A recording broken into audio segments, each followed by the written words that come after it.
Of course, like everyone, we've been following the Brett Kavanaugh story very closely. I will remind you that we record this show on Thursday afternoons, so by the time you hear and or see this, of course, new developments may have arisen, but our next guest is a regular on, well, I like to think of her as a regular on the show, although we haven't talked for a while. Helaine Olen is an excellent writer, normally on financial matters. She is the author of a book called Pound Foolish, Exposing the Dark Side of the Personal Finance Industry, which is very good. And she is also a blogger for the Washington Post's Plum Line, and you've seen her work in Slate and elsewhere. But she wrote a piece recently that I certainly wanted to start off talking with her about, which is about whether Kavanaugh's accuser on the sexual assault question, that's Dr. Christine Blasey Ford,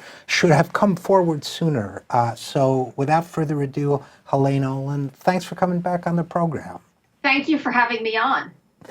So the Post gave your piece the headline, which sounds kind of like your voice in a way, in the writerly sense. Kavanaugh's accuser should have spoken up sooner. Give me a break. And what's your basic thesis there?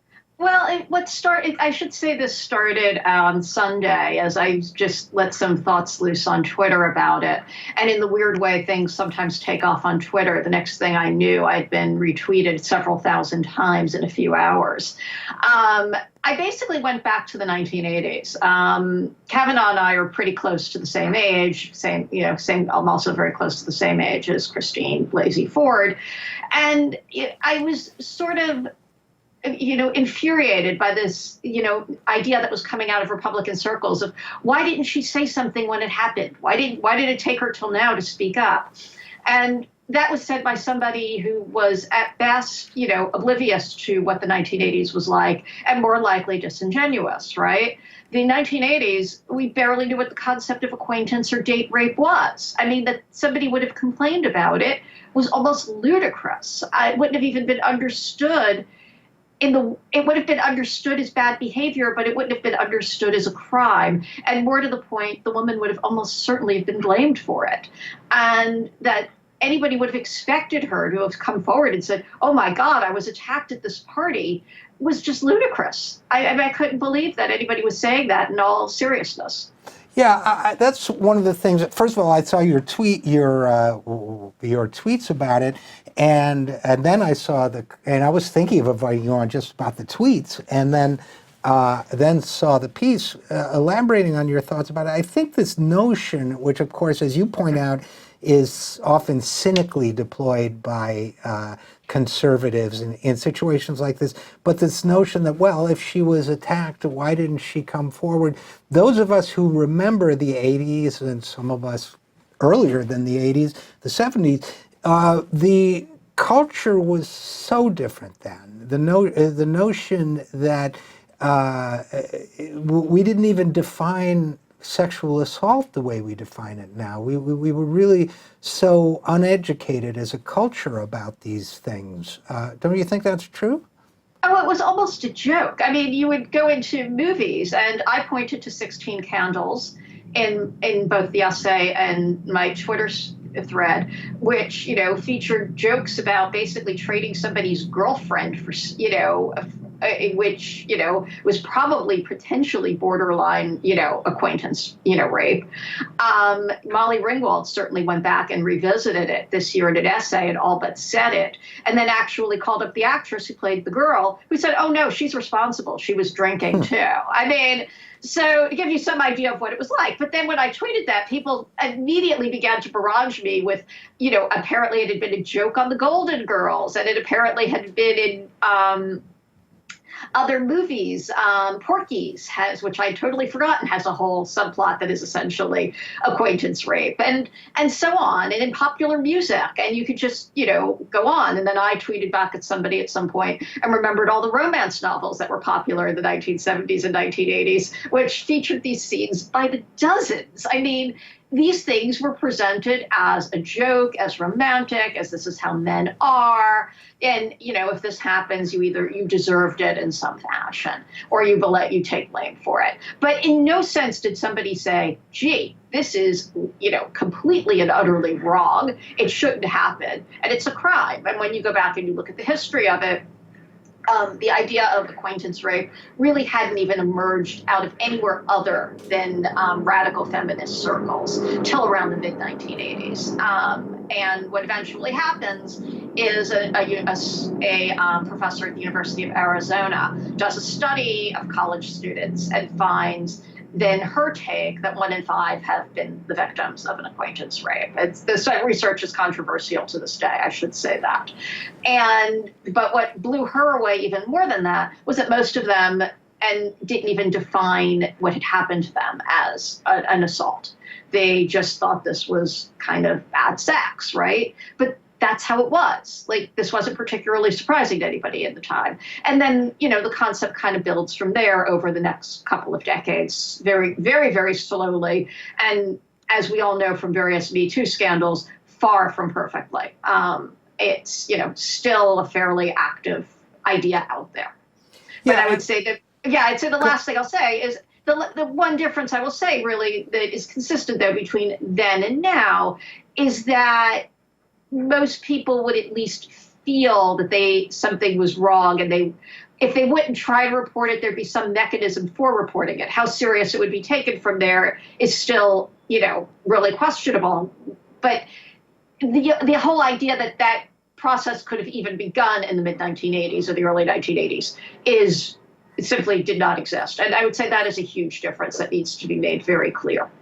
Yeah, and I think one of the things we also have to be clear about is that while culturally there was this enormous cultural acceptance for, and as you say, these various films that tolerated the notion of what we now recognize as rape and/or attempted sexual assault, and/or full-out sexual assault, that while the culture created an atmosphere of, in retrospect, bizarre tolerance for that sort of thing. What Dr. Ford has described is in fact, and was then, a crime. Right. And it was very violent. What she has described was extremely violent, being pushed into a room, forced down on a bed, a hand over her mouth. I mean, let's be really clear. This is a fairly violent assault, what she's alleging. And she's basically lucky she got away. I mean, it's fairly horrifying to read her letter.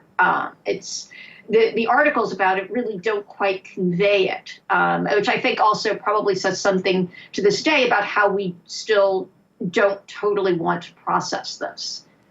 Yeah, and the other thing that struck me about it, and again, we're talking with Helaine Olen, we're talking about her piece on how different culture was, how difficult it would have been for Brett Kavanaugh's accuser to have spoken up back in the 1980s when this incident allegedly happened. The other thing that I just want to say and get it out of my system, that as a man who was alive in the 70s and 80s, that so much of the defense of Kavanaugh has been along the lines of boys will be boys, basically. And that was sort of the joke, quote unquote, of, what Porky's or whatever movies condoned it as well, that somehow this is in male nature to do this kind of thing. I have to say, neither I nor anybody I was really friends with back then could even have imagined doing something like this. I mean, at the same time that the culture glorified it, and as a result, to be perfectly honest, a lot of young males of the time didn't understand how grievous an offense it was. It just wasn't. I feel you have to be a different kind of human being as a man to actually do something like this, drunk or not. I just feel it just kind of separates you out from the herd of even normal young males. And I think the notion that even though the culture was making a joke of it, it was not something, I don't think, now maybe I'm naive, but I don't think it's something most guys would do. And I think if Kavanaugh really did it, it says terrible things about it. I think it's a hard a hard thing to really know with any certainty. You know, the surveys say it was a lot more common than anyone imagined. What I would, you know, that being said, I would agree most men didn't do it, but I think there was a culture where it kind of existed in a gray zone where it wasn't like this was approved behavior, right? You wouldn't go home and boast to mom about it, for instance, right? Right. But at the same time, it wasn't seen as seriously as we would see it now. And it was just kind of part of the background noise. You know, women were always warned about it, right? Don't go Right. to parties alone. Don't walk, you know, don't go into a bar alone at night. You know, fill in the blank, right? It was just part of the background noise. And it's kind of hard to convey that in a way that makes sense in 2018. Obviously, still women are, you know, told don't go to parties alone, right? But it's much more considered wrong. The concept simply didn't exist. I mean, to describe it is to, you know, come up with, reminds me of that great British line from the novel The Go-Between, the past is a foreign country. They do things Yeah. differently there. I mean, that's how different it is. And it just, what I would say is, and I think this is true of both men and women of the period in the 1980s, and pretty much all of us, is if we were witnesses to something like this, like it happened at a party, we might well be very uncomfortable, but the chances of us saying anything really about it to anyone in authority would have been almost nil. Like it would have, again, been in this kind of gray zone of, ooh, this was really kind of like not okay, but ... Like it just wouldn't have happened. And the other thing I'll point out, and then I will let you talk again, is that we need to remember, thank you, is that we need to remember how unsupervised teenagers were in the 1980s, Yeah. which is also something that is almost foreign to people today. I mean, I joke about this because I've told my kids stories of how my mom would leave me alone at like when I was like 10 or 11 with a TV dinner for dinner. And I was accused of making up stories about grandma, right? Like this is not anything that would fly today at all.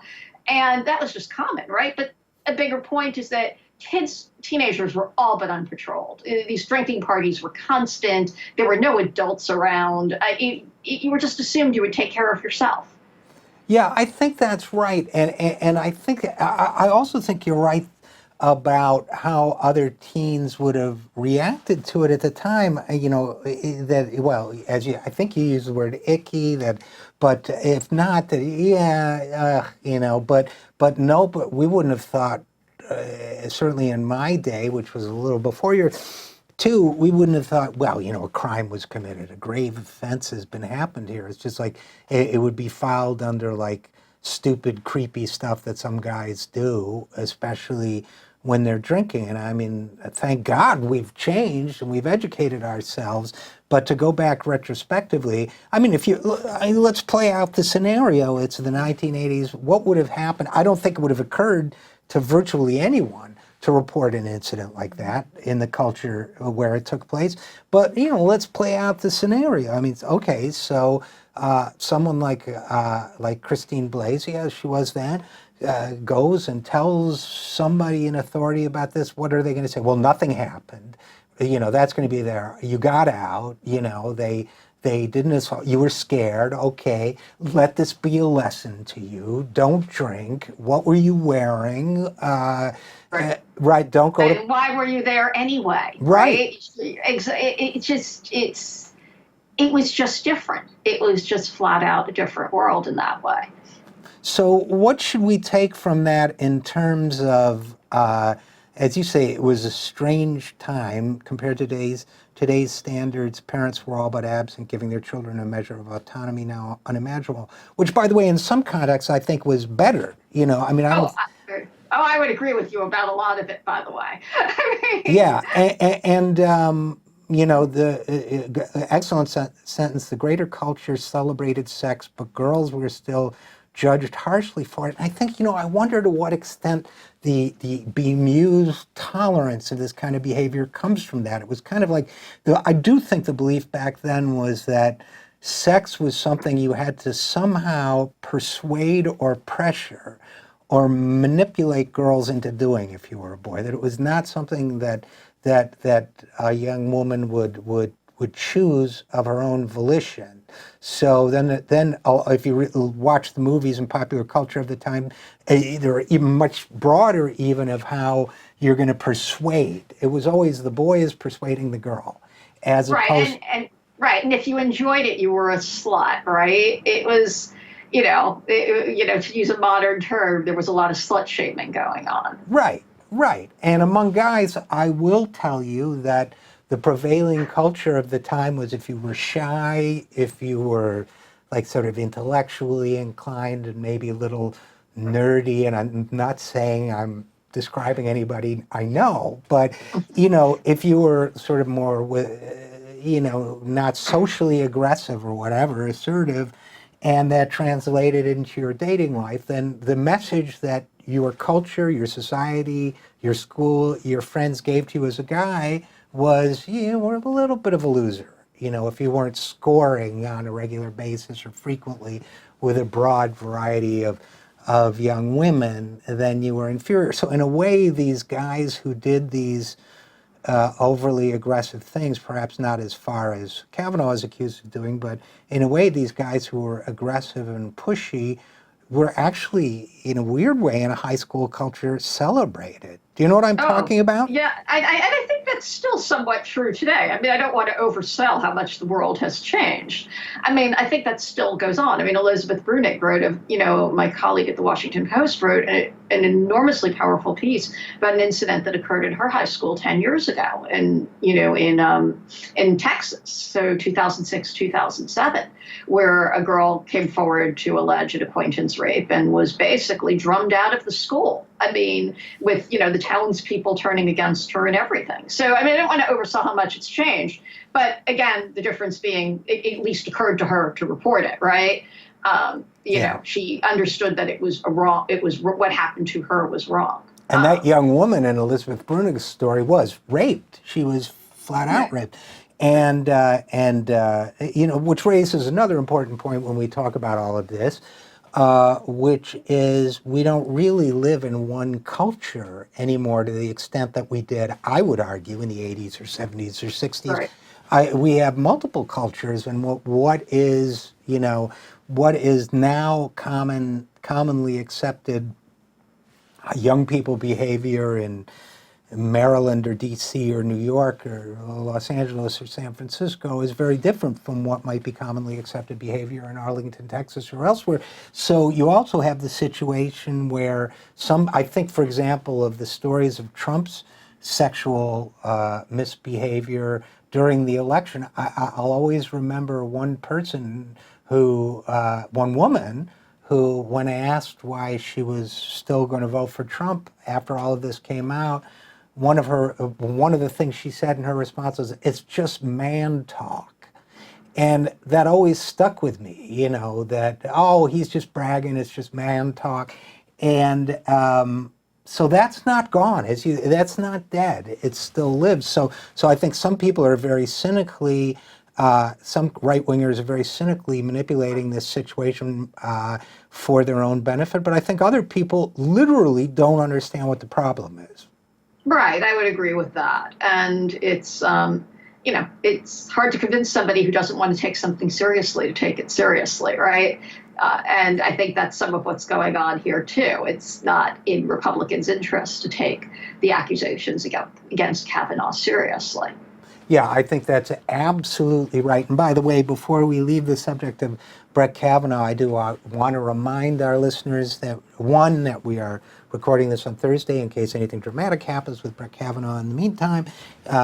Two, that last week we had Lisa Graves on, who is former chief counsel for nominations for the Democrats on the Senate Judiciary Committee, and wrote a lot of the memos that I will be blunt about, I believe Brett Kavanaugh perjured himself about. So in addition to these charges from Dr. Ford, I believe there are already very well documented incidences of perjury that A, warrant his nomination being shut down, and B, warrant the beginning of impeachment proceedings against him in his current position as a federal judge. So, and with that, I will suggest, Helaine Olen, that we pivot from one person I consider reprehensible to another person I consider reprehensible that you wrote about recently. In fact, I wrote so much about the reprehensibleness. What would the noun be? The reprehensibility of the reprehensible nature of this next person, so much that I'm sure he had a communications person somewhere saying, "Who the hell is this guy?"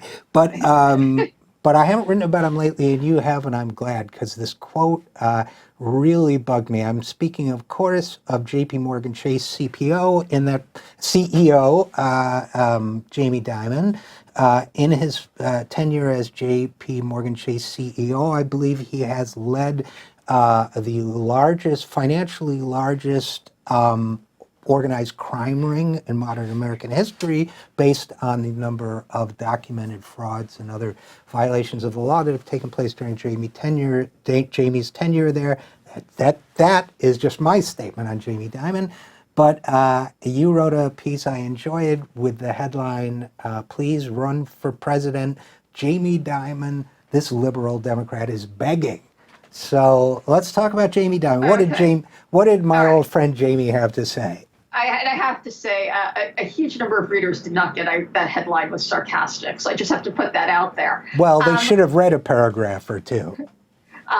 So essentially last week, Jamie Dimon was at some function, I'm not sure what, and off the cuff, he kind of said, I should run for president. I'd be a really great president. I'm looking for the exact quote here, so I can read it back to you. He said, I'm smarter than he is," referencing Trump. "I would be fine. He could punch me all he wants. It wouldn't work with me. I'd fight right back." And then he reminded Trump, who was really self-made, right? And by the way, this wealthy New Yorker really earned his money. It wasn't a gift from daddy. And then he went on to add, the only reason that he isn't running is because the liberal wing of the Democratic Party wouldn't vote for him and he wouldn't be able to get through the primary, right?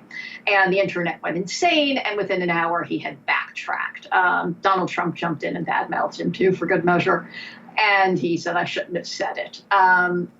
But I actually think he raised a really interesting issue, which is that, why doesn't one of these guys, run? We've had a bunch of these, CEO types come forward and say they would make, great presidents, and that they should do it. And I, went through it. I was like, let's get this out there. And I pointed out that that Dimon's money comes from, among other things, mishandling of mortgage servicing, paid a $2 billion fine for that one. $31 billion fine for the claims the bank misled investors over the sale of mortgage securities, $307 million over claims from the SEC that they, improperly advised wealth management customers. That's like people like you and me when they went to buy mutual funds, and $55 million to shut down an investigation into allegations that charged African American and Latino mortgage applicants higher interest rates than it offered whites. And at the same time, of course, he was, as he was complaining about the, quote, vilification of the banking industry, he took a $35.8 million in compensation in 2008 and $20.8 million in 2010. The rest of us, for the most part, saw our incomes falling through those years. And I was like, okay, why doesn't he just get up and let's get him up on a debate stage. Let's let him go for it. And let's talk it out. Let's see what people say when they hear all that. And let's see what they think. Well, I have so much to say on this subject. And one of the reasons why, by the way, is because I used to work for guys like Jamie Dimon. At least one very, very, very powerful financial CEO. And, my take is what Jamie Dimon, you describe, you say every day Jamie watches someone so many view as a blowhard ignoramus who inherited his money run the country. Well, Jamie Dimon, first of all, he did inherit some money because his father was in the banking business too, quite successful as I recall. But secondly, he didn't come up from the mean streets of, some inner city somewhere. He was born into privilege. But I view Jamie Dimon as a blowhard guy too, very much so. But what I think happens to these guys, and the reason why I mentioned that I used to work for them, is they get to a point in their career fairly early on where nobody really contradicts them. Nobody challenges them. So Jamie Dimon thinks he's brilliant because nobody tells him that he's not. Right. Have we talked about this before? I talk about this all the time. You and I have both lived in Los Angeles, right? And you see it happen with the celebrity culture all the time, right? And I talk about this constantly, that these people rise to a level where they're powerful enough that they get surrounded by, a bunch of sycophants, frankly, and people who want something from them. And the result is, they start believing the BS that gets told to them, and they stop realizing, that they're fallible because they don't have people like you or I do, for instance. I'm assuming you do. I certainly do. Hey, I get reader comments every day that tell me how fallible I am. Hey, I get comments closer than that sometimes. Yeah, me too. Don't get me wrong. But and I think that's a big. I don't know if we've talked about it before, but we agree on a lot of things. But I think that's part of the problem with Jamie Dimon. I think the other thing about Jamie Dimon and a lot of these people, one of the reasons why I don't lionize billionaires and why I write pieces and do monologues saying don't give these guys positions of influence, money in politics gives them too much influence, is that they become successful not because of intelligence, which is what they think, although they are usually intelligent, have some intelligence. You need to be pretty intelligent to do it, but they do it because of profound personality defects, and that those personality defects allow them to be extremely successful. Obsessiveness, perhaps amorality, a number of different qualities, and it's different whether you're talking about a Silicon Valley billionaire or someone like Jamie Dimon, but Dimon is a salesman. He is a salesman from top to bottom. He's a hustler. He's a deal maker. He's in effect what Donald Trump pretends to be, but he's not a financial wizard. He does not understand economics. He's got stupid, naive ideas about what the country ought to do with its fiscal policy and so on. And it's not so much that he's tough and he's a fighter as it is that he's just a very aggressive sales guy and a very successful sales guy. And he can put a good scam together. The London Whale, which was a huge legal problem. They paid an enormous amount for it. That was conducted on the one unit, within the one unit of JP Morgan Chase that directly reported to Jamie Dimon. No intermediaries. So this guy knows how to, put a deal together, which on Wall Street means utter amorality and at best a willingness to skirt the law. The law violations that you cite, we could also talk about what the college kids that they hired to put false information on forms, technically to commit perjury during the foreclosure crisis, whom they called the Burger King kids because they used to give them Burger King burgers and fries and Cokes and tell them to keep working. I mean, we could go on and on with the illegal things that have happened on Jamie Dimon's watch, but what he basically is unethical, amoral, and extremely political, which was why, until it became impossible, he was described in the press as, for example, as Barack Obama's favorite banker. So, this guy is good at some things, but they're not normally things that we as a population and we as an electorate respect in a human being. I guess that's what I'm trying to say. So I was really happy to see you take this on, and I totally agree that he, and I love this self-serving. Everybody called me an idiot for saying a stupid thing, which proves I wouldn't make a good politician, but Helaine Olen, that the way he says it, he means it as a compliment to himself. Oh, I know. I totally agree. We're in total agreement about all of this. I always find the deification of self-made billionaires in our culture to be a little strange.